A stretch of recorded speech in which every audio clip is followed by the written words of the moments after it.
தமிழ்நாடோட BJP தலைவரும் விரைவில் மாற்றப்பட போகிறாங்கிற செய்திகள்லாம் வரிசையா வந்து அது என்ன ஒன்லி தமிழ்நாடு பிஜேபி தலைவர் மொத்த தேசிய ஸ்டேட்ல தலைவர் அப்படியே சொல்றேன். இருப்பாங்களா? ஏன்னா தேசிய தலைவர் இப்ப மத்திய அமைச்சர் ஏங்க ஆயிட்டாரு. மெம்பர்ஷிப் டிரைவ் போயிட்டு இருக்கு. இப்ப எல்லாருமே மெம்பர் தான்.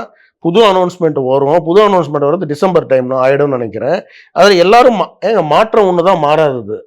மாற்றம் இல்லாம இருந்தா அது பிஜேபியில இருக்க வேண்டிய அவசியம் இல்லை. அப்ப ஜேபி நாட்டாவும் சார், மாற போறாரு.